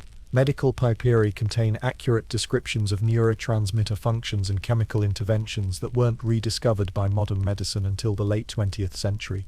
The most disturbing recent discovery has been evidence that Egyptian consciousness enhancement techniques were capable of producing measurable changes in human DNA expression. Genetic analysis of mummified remains from individuals who are known practitioners of advanced consciousness cultivation shows activation of genetic sequences that remain dormant in most modern humans, but that appear to enhance cognitive function, immune system response, and even longevity when activated through specific consciousness enhancement protocols. Advanced imaging techniques applied to Egyptian art and architecture have revealed that seemingly decorative elements actually serve functional purposes in consciousness enhancement work. Geometric patterns, color arrangements, and symbolic designs create visual environments that affect brainwave patterns and consciousness states in ways that facilitate the types of mental training described in ancient consciousness cultivation texts.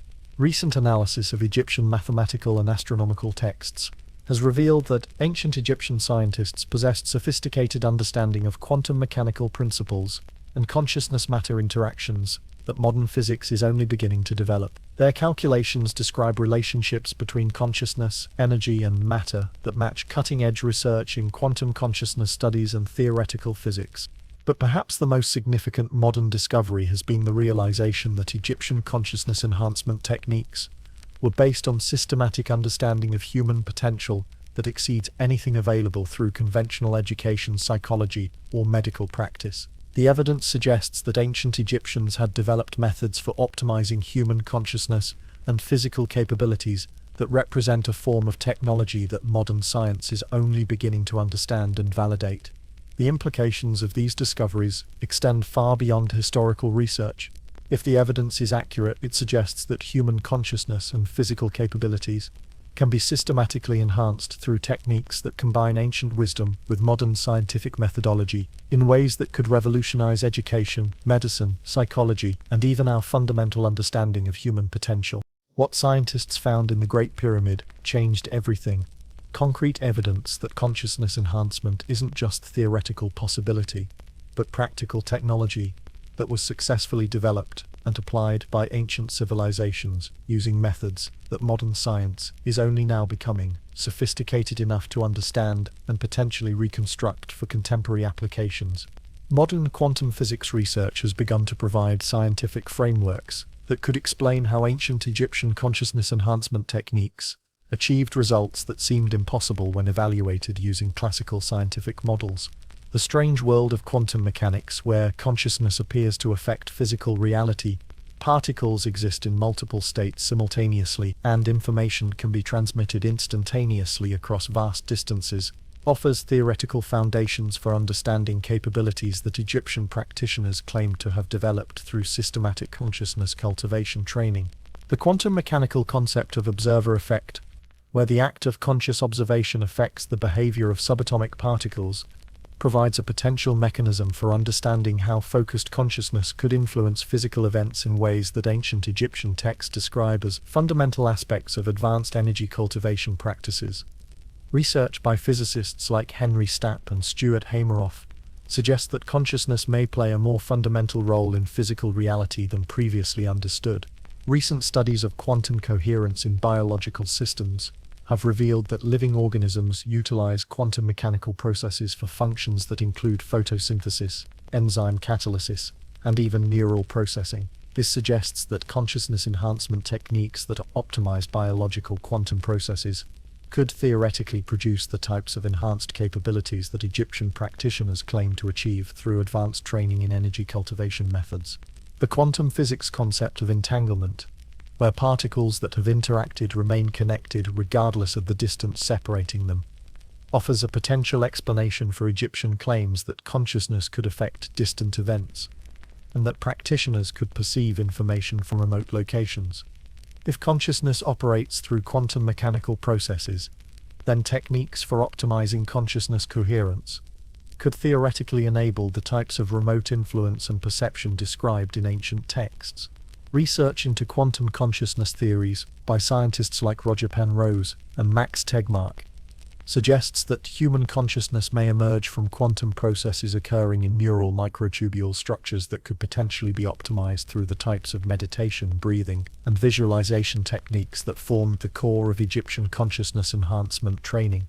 This provides a theoretical framework for understanding how ancient practices could have achieved measurable improvements in cognitive function and perceptual ability.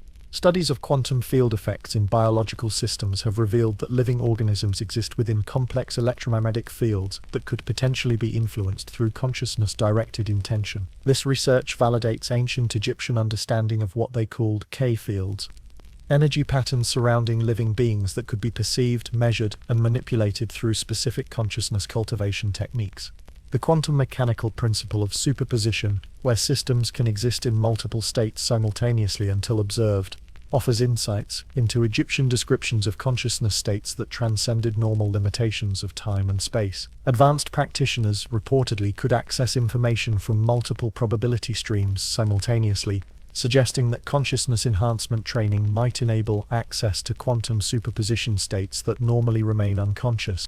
Recent research into quantum healing mechanisms has provided scientific evidence that focused intention can influence biological processes at the cellular and molecular level through quantum field interactions. This validates Egyptian claims that consciousness enhancement techniques could accelerate healing, enhance immune function, and even extend lifespan through methods that operated below the threshold of classical physical processes.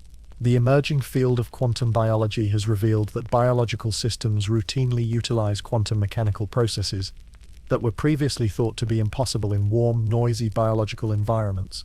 This suggests that consciousness enhancement techniques designed to optimize biological quantum processes could theoretically achieve the types of enhanced human capabilities that Egyptian texts describe as results of advanced energy cultivation training.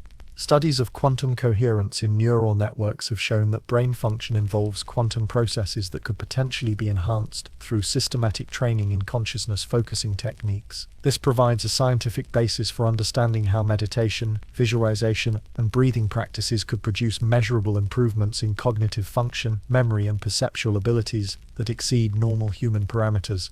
The quantum physics concept of non-locality, where events can be instantaneously correlated across arbitrary distances, offers theoretical support for Egyptian claims that consciousness could influence events without direct physical contact. If consciousness operates through quantum mechanical processes, then techniques for enhancing consciousness coherence could enable the types of remote influence that ancient practitioners claim to achieve through advanced energy cultivation methods.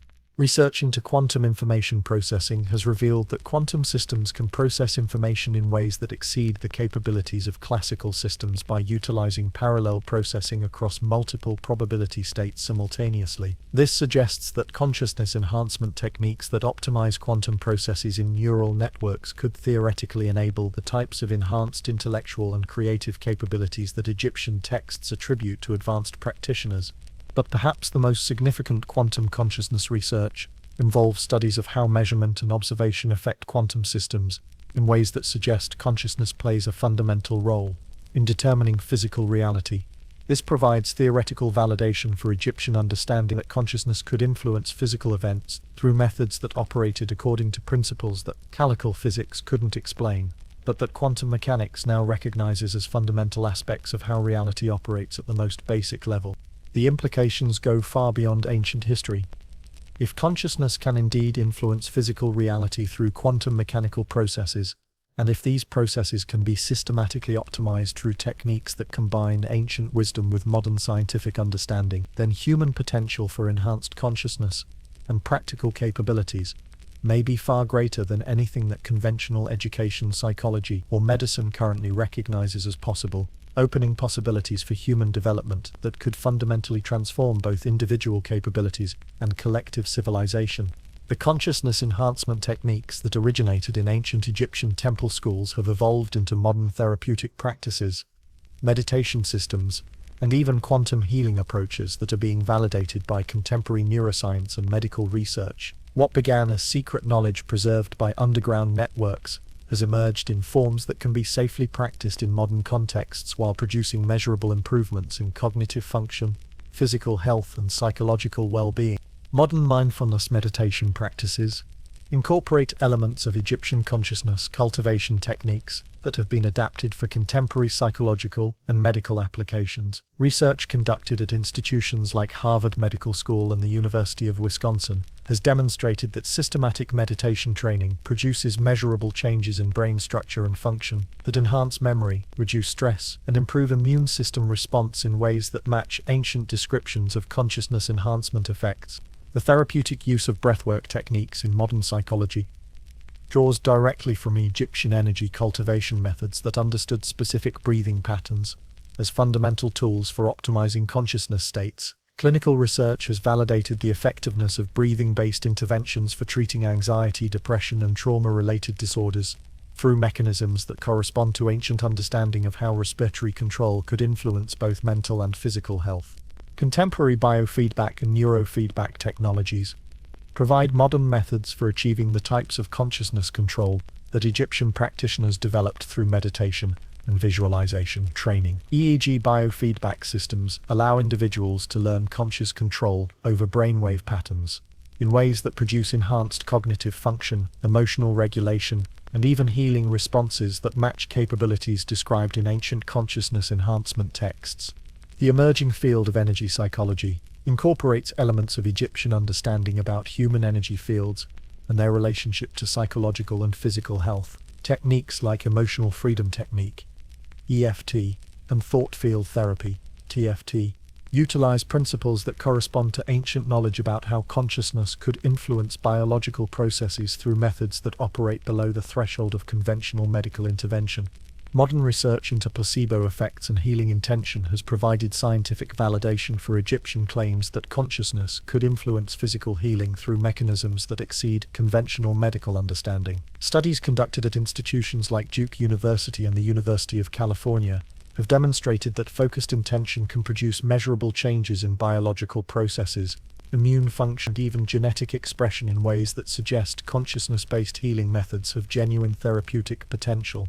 The development of coherent heart rate variability training represents a modern application of Egyptian techniques for optimizing the relationship between consciousness emotional states, and physiological function. Research by the HeartMath Institute has shown that systematic training in heart rhythm coherence produces enhanced cognitive function, emotional stability, and physical health through mechanisms that correspond to ancient understanding of how consciousness optimization could improve overall human performance. Contemporary applications of geometric meditation and sacred geometry incorporate Egyptian knowledge about how specific visual patterns and spatial arrangements can influence consciousness states and cognitive function. Modern research has validated that exposure to certain geometric patterns can affect brainwave activity, enhance creativity, and facilitate the types of altered consciousness states that were central to ancient consciousness enhancement training.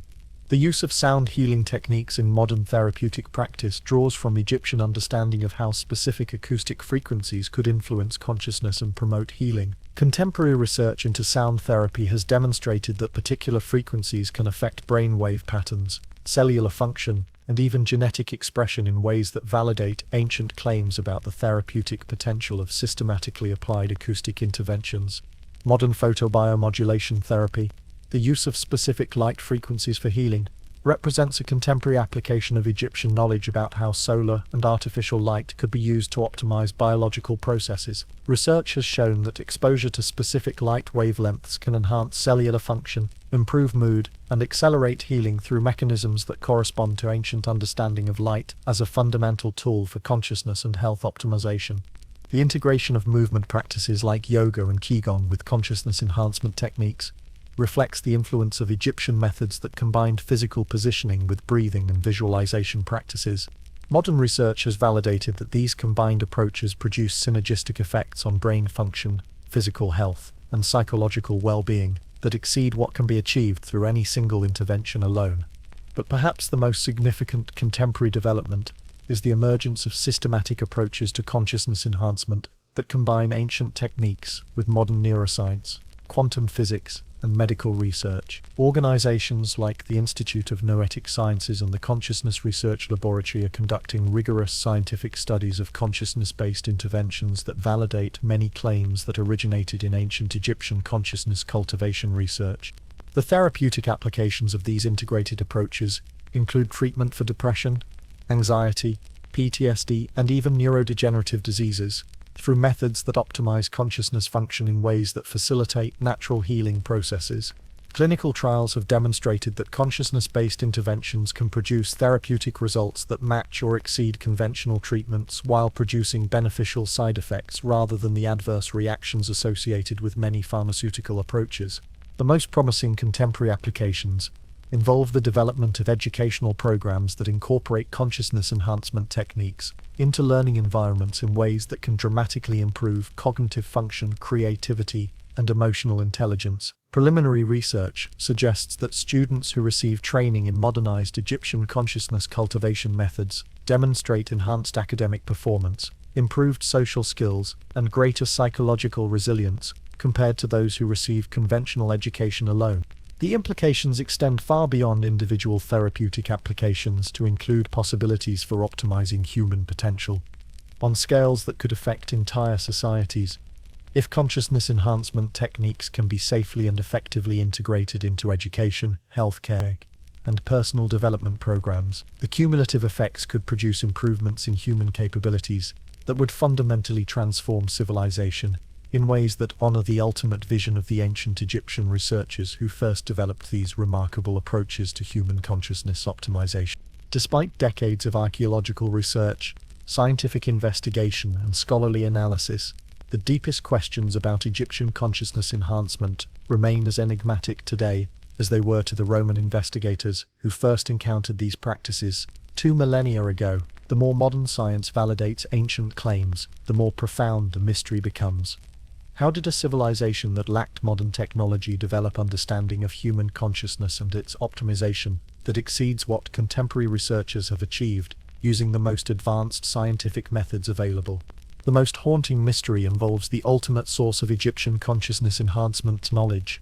Archaeological evidence suggests that the most sophisticated techniques were already fully developed by the earliest periods of Egyptian civilization, implying that this knowledge was inherited rather than gradually developed through trial and error. But inherited from who? The precision and sophistication of Egyptian methods suggest contact with sources of information that remain historically identified and perhaps unidentifiable through conventional research approaches. Recent discoveries of intact papyrus collections continue to reveal techniques and theoretical frameworks that exceed modern understanding of consciousness and its practical applications. Each new text raises more questions than it answers, describing capabilities and methods that seem impossible when evaluated using current scientific models, but that are presented with systematic detail that suggests empirical validation through extensive experimentation and practical application. The question of whether complete Egyptian consciousness enhancement manuals still exist in private collections or sealed archaeological sites represents one of the most intriguing possibilities for future discovery. Vatican archives, private libraries of European aristocratic families, and sealed chambers in Egyptian archaeological sites may contain documents that could revolutionize understanding of human potential, while raising disturbing questions about why such knowledge has been concealed from public access. Modern attempts to fully reconstruct Egyptian consciousness enhancement techniques have achieved partial success, but have never replicated the complete range of capabilities described in ancient sources. Contemporary practitioners report enhanced cognitive function, improved health, and even limited forms of psychic perception, but they consistently fall short of the advanced capabilities that ancient texts describe as routine achievements for properly trained individuals. This suggests that crucial elements of the training systems remain unknown or misunderstood. The physiological mechanisms that could account for the effects described in Egyptian consciousness enhancement texts remain largely mysterious, despite advances in neuroscience and quantum biology. While modern research has identified potential theoretical frameworks, the practical methods for achieving systematic optimization of human consciousness and physical capabilities continue to elude scientific understanding and replication. Perhaps the most disturbing unanswered question involves the ultimate fate of advanced Egyptian practitioners and their knowledge during the periods of social collapse and foreign invasion that ended Egyptian independence. Did some practitioners successfully preserve complete knowledge through underground networks that continue to operate today, or was advanced consciousness enhancement knowledge permanently lost, leaving only fragmentary techniques and theoretical descriptions that can never be fully reconstructed? The connection between Egyptian consciousness enhancement and reported paranormal capabilities remains controversial even among researchers who accept the historical reality of ancient practices. While some investigators believe that properly applied Egyptian techniques could produce genuine psychic abilities, others suggest that the effects described in ancient sources reflect enhanced normal human capabilities rather than supernatural phenomena. This distinction has profound implications for understanding both ancient achievements and contemporary possibilities. The ethical questions raised by consciousness enhancement research become more complex as scientific validation increases. If techniques exist that could systematically improve human cognitive function, health, and psychological capabilities, what are the obligations and risks associated with making such knowledge available? The same capabilities that could benefit individuals and society could also be misused for manipulation and control in ways that exceed anything possible through conventional methods.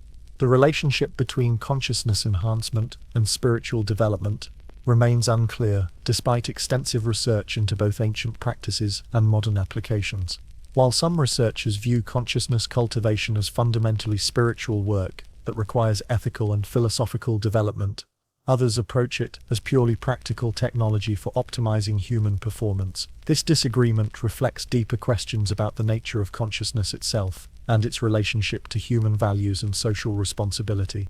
Modern scientific research continues to reveal new evidence that validates ancient claims, while raising additional questions about how such knowledge was originally developed and applied. Each breakthrough in neuroscience, quantum physics, or consciousness research provides potential explanations for ancient achievements, while making those achievements seem even more remarkable, given the technological limitations of ancient civilizations. The global implications of consciousness enhancement research extend beyond individual applications to include questions about how systematically optimized human capabilities might affect social, economic, and political systems. If significant portions of the population gained access to enhanced cognitive function and expanded consciousness capabilities, the resulting changes could be as profound as any technological revolution, while being far more difficult to predict or control. The most profound mystery may be the question of human potential itself.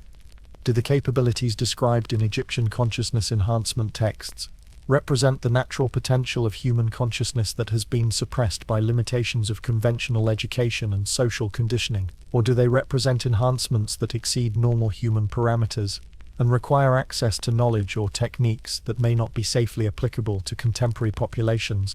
The continuing research into consciousness enhancement raises fundamental questions about the nature of reality, the role of consciousness in physical processes, and the ultimate possibilities for human development. As scientific validation of ancient claims increases, the mystery deepens rather than resolves, suggesting that the Egyptian achievement in consciousness research may have been even more remarkable than modern investigators initially suspected.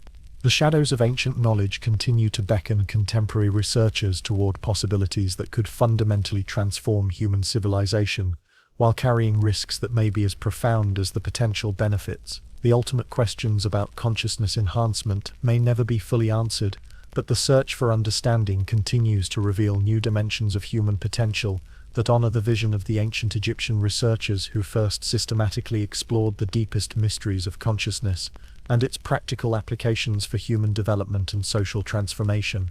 If you wish to wander deeper into the shadows where ancient wisdom meets modern mystery, where forgotten knowledge whispers truths that science is only beginning to understand, subscribe before these secrets fade once more into the silence of time.